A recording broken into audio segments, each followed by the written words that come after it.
Hello, everybody, and good afternoon. Welcome to History Bites. As you know, this is all sponsored by the Amherst Historical Society, and we're very grateful to be here at Jones Library. So my name is Bonnie Isman, but today we are here for Phyllis Lehrer, who is going to be our speaker on the history of Amherst newspapers.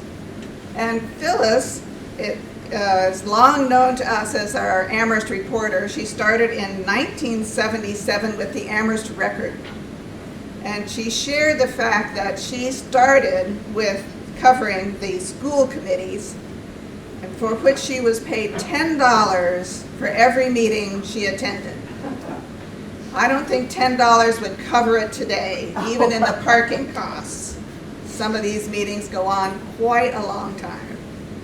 So she then moved into being a full-time reporter, and I got to know Phyllis when she came to the Jones Library trustee meetings, and we'd end up asking her questions about what was going on in town. So Phyllis has always been a real source of local news.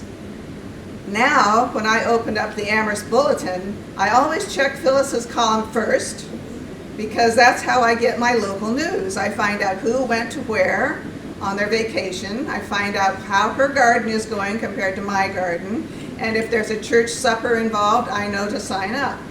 So I want you to help me and welcome Phyllis Lehrer, who is our expert on local news.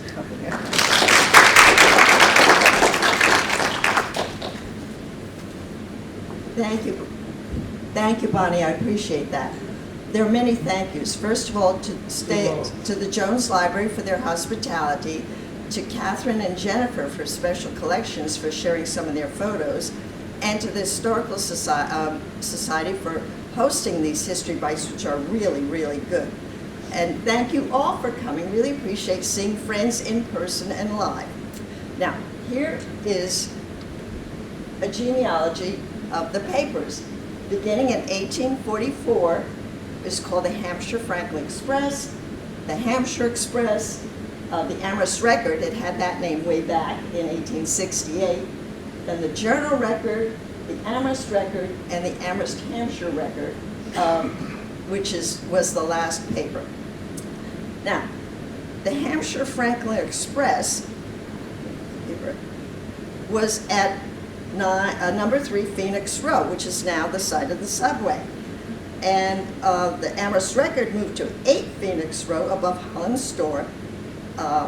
The Union Block was part of the Phoenix Block, and it became an office in 1876. In 1882, the Record moved further east to the rear of the Amherst House, which is now the Lincoln Building. And in 1910, to a building that was originally the stable for the Cook family. The last home of the Amherst Record was 109 Main Street, which is now 409 Main Street, owned by Bill Gillen, who happens to be sitting right there. And that was moved from Main Street to make way for the police station. Now, between these two windows, there was a fireplace, and my desk was in front of that fireplace. Now, before a paper could be published, you had to have a printing press. And the Ramage, R-A-M-A-G-E, was brought to Amherst in 1825 by the Cook brothers. Mr. Ramage was in Philadelphia, and he patented that first press, which was a hand-operated press, in 1809. He was the first American to approve the printing press and began a tradition of American innovation in printing press designs. Now, the Adams brothers were from Middletown, Connecticut, Middletown here, and they came to Amherst in 1825, the same time with the press. And now the photo of the building was known then as Printer's Square, and it's there where the printing press was, and that's where all it was. Now, this building was demolished in the early 60s. Now, Printer's Square was basically in the parking lot behind the first Cook home and the second Cook home, Enos Foster Cook. Now, you know the Chinese restaurant was in that first Cook building.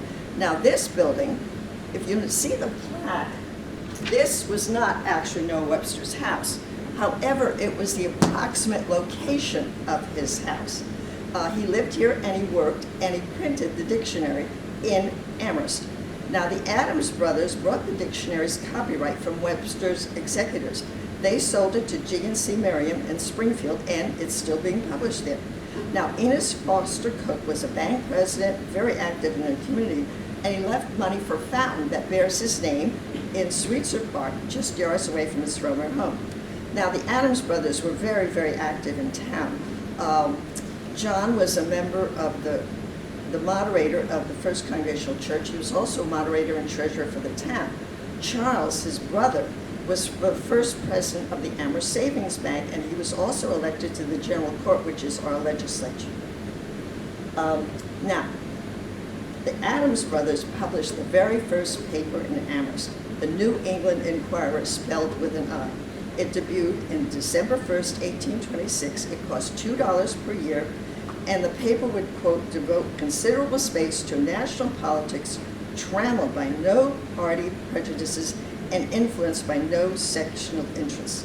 Particular effort would be made to collect material which would illustrate our colonial and revolutionary history. It ceased publication in 1928. Now, here's a list of all the papers that have been printed in Amherst over the decades. You can see some of them were like devoted to farming. There were the two college papers, photography, agriculture, and an almanac. So we were not the first paper. However, the very, very first paper began in 1844 as the Hampshire Franklin Express. Its debut was September 13th, a Friday. Now, according to Carpenter and Morehouse, the Hampshire Franklin Express exerted wider influence more than any other paper ever printed in Amherst. Its field was broad, from Greenfield to Springfield, Northampton to Worcester. They wrote, the object was the diffusion of such news as might be expected to find a place in a family newspaper. The advancement of such plans and measures as the proprietors believed were calculated to promote the general welfare and prosperity and moral and intellectual improvement of the committee. Now, this paper followed the principles of the Whig Party, protective tariffs, and opposition to territorial expansion. It was a 4-page weekly coming out on Friday, and it was really, the type, as you can see, it was quite small, and there are no illustrations. The front page routinely featured a poem, either by a local writer or another outside source. The paper printed a letter from Henry Clay, election returns from Maine and Vermont, marriages and deaths were listed. But the local news was limited. One local item was Professor Snell's meteorological record for August. There was advertising in the Hampshire Franklin Express. On December 20th, the paper there was advertising about the Amherst market. They had beef, pork, lard, poultry, and sausage. Sweetser and Cutler's store had crockery, glass, and chinaware. The bookstore listed spelling, history, chemistry, arithmetic, and geography books, as well as Webster's dictionary in 2 volumes. Now, the Franklin name was dropped in 1865 when the Hampshire Express debuted January 27. There was no reason cited for the name change. The masthead featured a woman wearing a helmet, carrying a sword, with rays radiating from her head. There was an article to our readers noting the improvements to the paper, more attention to gather and publish news of purely local interest. The editor's aim was to make the paper a medium of communication of facts and valuable intelligence. In addition, 1 column was added to each page, and the page was lengthened by ½ an inch. That made an increase in reading matter by half. Another improvement, smaller type for ads. Now, we want, this is what the editor Henry March said, we want to make a good family newspaper, and we didn't expect to compete with daily journals in furnishing the latest news, but a digest of the important events occurring in the country and a more full account of what transpires in the immediate vicinity. Now, one front page story was written by Captain J.F. Skinner, gave a first-person account as a Union officer in a Confederate prison. He wrote that Charleston had a yellow fever plague, so the prisoners were marched downtown, marched to the train station, and he wrote that on the train they cut a hole in the wall and escaped. And he gave a very lengthy narrative of his journey north. There were snippets of news, like 3 or 4 lines each. For example, the Amherst House added a billiard room. The Soldiers' Aid Society at the South Congregational Church was collecting clothing for hospitals. The musical instrument was a piano from J.B. Wood. There are many ads for patent medicines. You can buy a painkiller oil as well as Helmboldi extract for all complaints. One pill was in a beautiful coating of pure white sugar. Now, the following article, there's the masthead. The following article appeared May 2nd, 1865, under the headline, Headquarters, Department of the North Carolina Army of the Ohio, Raleigh, North Carolina, April 28, 1865. To remove doubt, which seems to exist in the minds of some of the people of North Carolina, it is hereby declared that by the virtue of the proclamation of the President of the United States, January 1, 1863, all persons in the state heretofore held as slaves are now free, and that it is the duty of the Army to maintain the freedom of such persons as recommended to the former masters of the freedmen to employ them as hired servants at reasonable wages. Recent freedmen should stay with their masters and labor faithfully so long as they are treated kindly and paid reasonable wages, or that they immediately seek such employment elsewhere in the kind of work for which they are accustomed. It is not well for them to congregate about towns or military camps. They will not be supported in idleness. Major General Springfield. Now, the Amherst Record name appeared in May 7, 1868. The masthead featured a picture of the village center as seen from Phoenix Road, directly in front of the printing office. It was engraved by Milton Bradley of Springfield. The scene was from a photo by J. Lovell. He advertised his picture gallery in the paper. He did portraits in India ink and watercolor. The change in the title signifies a change in character of the paper. Amherst is growing rapidly. The town should support a larger and better paper. Now, the census in 1840 had 2,500 people. 1850, 3,000. 1860, 3,200. And by 1870, the population was over 4,000. Now, the educational institutions have averaged here, Amherst College in 1822 and the Mass Agricultural College in 1868. The class of people that are being and will continue to be drawn here, the reputation of the town is foremost in educational matters and for beauty of natural scenery. All demand that a paper be published here that shall not only give local news, but shall to a certain extent represent the educational interests of the town. Now, the educational connection was interesting. There was a front page item that gave the schedule for the Mass Agricultural College freshmen.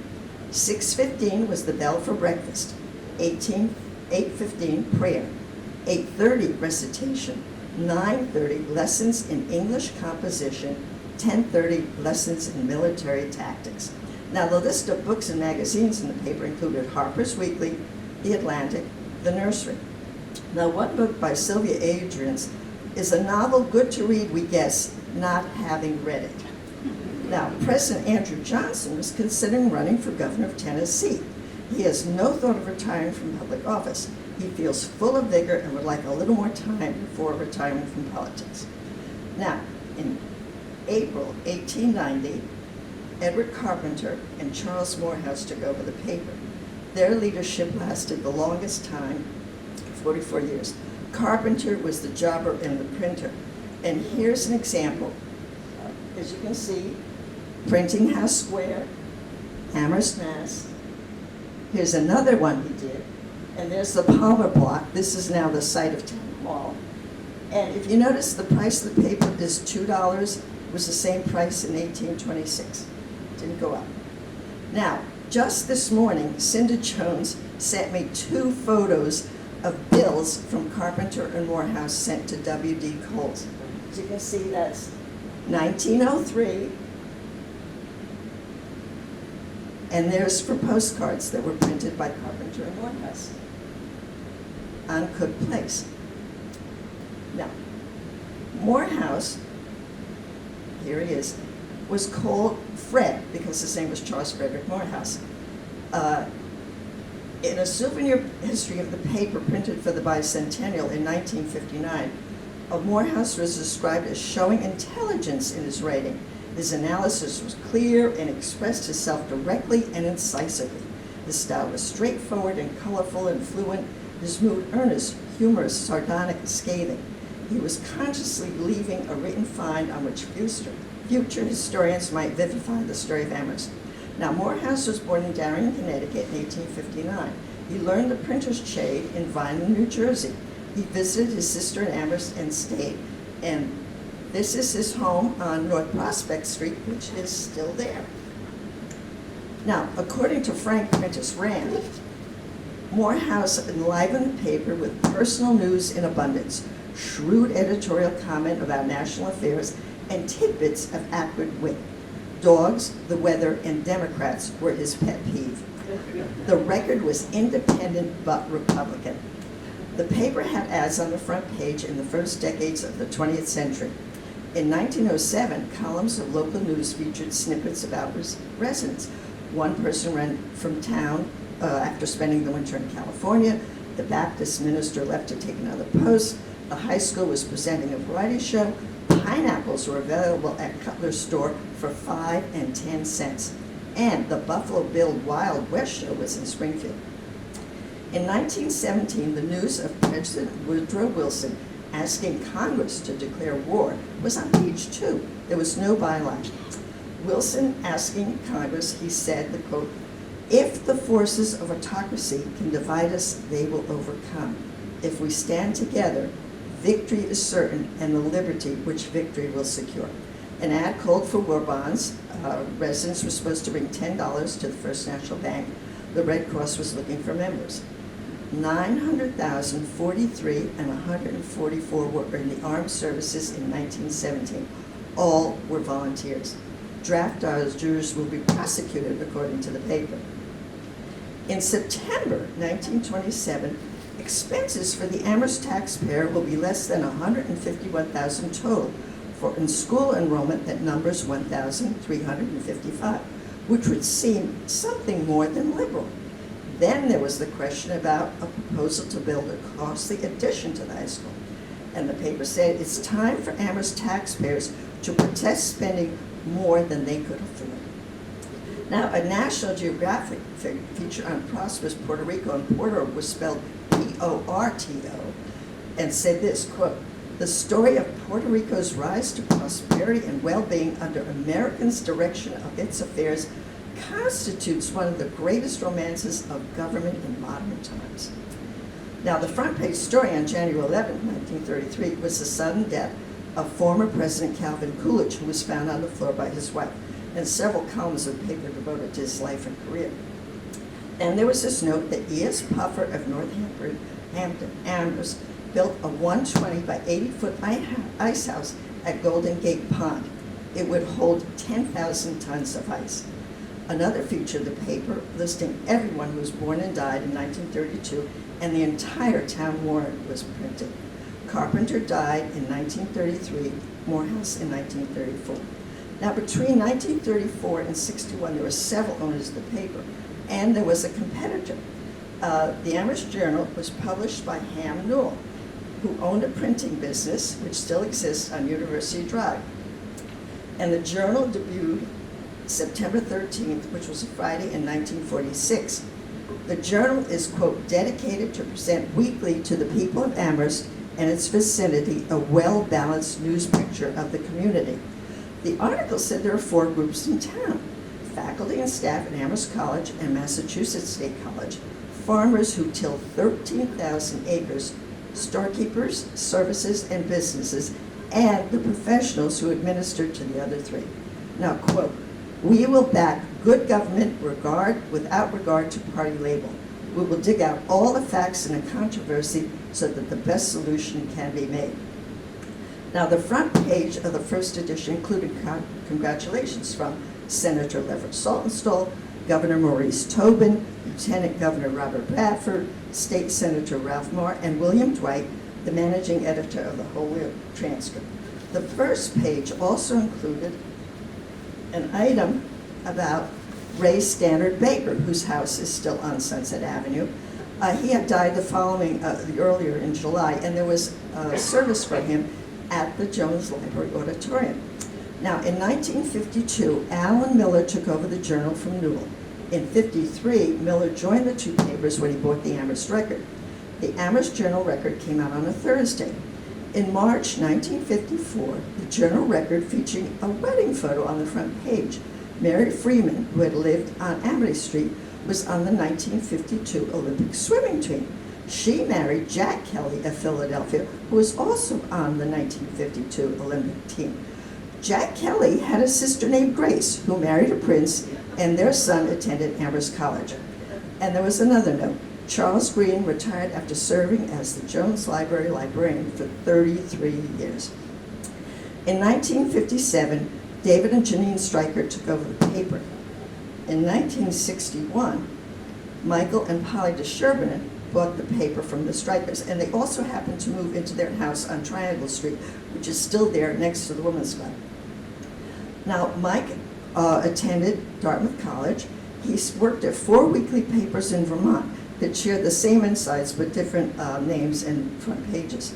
He started looking for other options. His daughter Julie DeSherbinen wrote in an email that the choice was Amherst or a site in New York State. A college town seemed a real attraction along with a rich cultural life. It was a positive move for all of us. Laura DeSherbinen, his daughter, wrote, "The business was located at Cook Place in a building owned by Ham Newell. He printed the weekly paper using the hot type linotype machine. The business later moved to 109 Main Street and switched to photo outset." Mike was a publisher who wrote a front page column just for the Record. His wife Polly was a managing editor. Under their leadership, the name was changed to the Amherst Record. Anyway, under their leadership, the paper went from a Gothic type to a cleaner, lighter type reflecting early New England broadsheet. The paper was weekly, printing on Wednesday, then twice weekly, and for a while on Sunday. And you see the word landlords? It's still in. The newspaper had news, features, photos, sports, TV listings, moving listings, comics, a calendar, events, cooking column, astrology column, crossword puzzle, and correspondence covering Leverett, Pelham, Shutesbury, and Hadley. And special sections were printed occasionally, like the property evaluations and a newcomer edition. There were several issues at the paper. The big news in the 60s, according to Laura, was fluoridating the water and citing the UMass Medical School. Mike was against the Vietnam War, and that led to some advertisers dropping out. There was also a strike by employees who then went on to form their own paper called the Amherst News, and that went from 1980 to 82. When he sold the paper, Mike publicly said in Vince Cleary's book, Amherst, Mass. 01002, one of the best small towns in America, this is quoting Mike, "It was a hard thing to do. I put a lot of myself into each issue, and we were able to increase the circulation and the size. Readers have a close feeling for the newspaper, which is part of their lives and reflected in the comments of friends. Change may be unsettling to them because they prefer what they know to change they don't know as yet. Readers shape their newspaper by what they say to reporters and editors about the questions of the day. The paper will continue to serve this community and surrounding towns." Polly DeSherbinen wrote at the time of the sale, "The Westfield Evening News will be able to expand and strengthen the paper. It will continue to be written by local people and events for local people. It bodes well."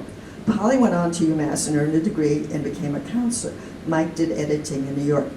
Julie wrote that privately there was a sense that they had to sell the paper since all the joy had gone out of it once an atmosphere of mistrust and work to regulation had taken root. They sold it to a national chain with great root, since Dad in particular has always championed the small town paper. Overall, the sale brought a mixture of sadness and relief. Subsequently, we all felt that the paper went downhill as it lost the intimate character of a paper really tuned into town. I don't know if that was actually the case, but it certainly was our narrative. And Laura wrote how proud I felt of what my parents created, a truly excellent paper for the newspaper for the people of Amherst. Now, with the sale of the paper, it was published daily briefly.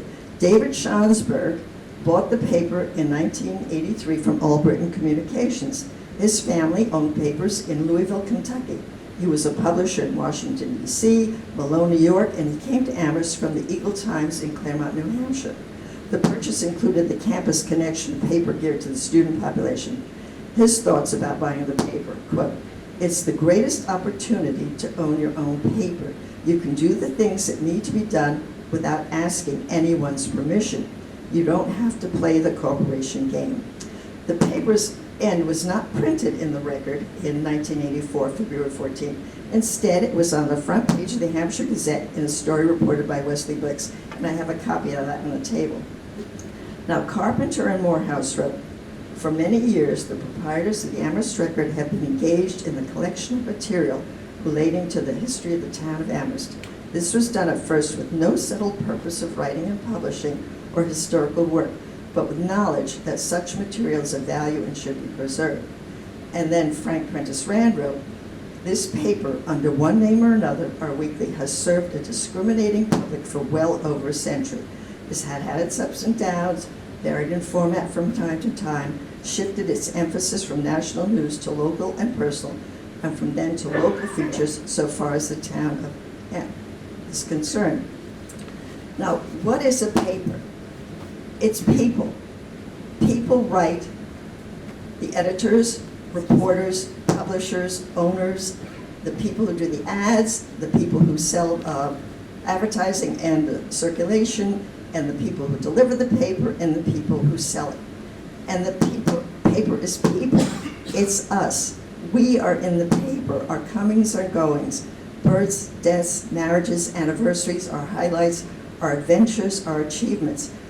The Boy Scout Eagle Award, the Girl Scout Gold Award, the high school musical picture, the Little League person who won the game, the soccer goal, and on the front page, the picture of the winning person who won the election to select board. The paper is us. It chronicles us and our community, and it has value. The one thing you saw was that papers progress. They went from that handheld press to the cylinders that could put out papers, that could put out a paper in hours. Now the format has changed from that to electronic and digital. But the key is we want to know, we want to be informed, and that's why papers are important. It is us, it chronicles our community. Now, when reporters ended their stories, this is what they wrote. Thank you.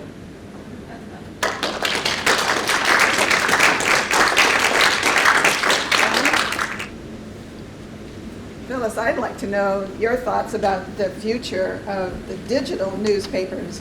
We've seen that our print newspapers are getting smaller and smaller and smaller. Do you have a sense of the turnover that's happening? It's scary because if you don't have newspapers, you don't know what's going on, and then things get sort of don't know what's happening because you need the revenue to pay for the reporters, and that's the key. And with COVID, there were no movies, there were no plays, there were no concerts, there was no advertising. Everything was closed, most things. And slowly, and now you've noticed it's sort of coming back a little bit. Atkins is now advertising in the paper. It hadn't for a while, but they used to have big ads. So that means you can't afford as many reporters, which means you can't get as much news. And you know, we're loaded with news in this town. What I forgot to mention is you have your buildings going up, going down. And then you have a building moving from 109 to 409 Main Street. And then you had Barry Roberts moving the house from North Pleasant Street to Snell Street. And these things keep happening in our neighborhoods, and we want to know, is there going to be housing development in my backyard? Are they going to put a street back there? Because that was a big thing many years ago. It was called Ring Road. They wanted to have a street coming from Main Street, going around to a circle to go to the university. Now, you know, that would have been a lot of houses going. So it's these kinds of things. And how do you know that this is going to happen? Will you go on the internet and look at the agenda for the town council? Or will a neighbor tell you? Yeah.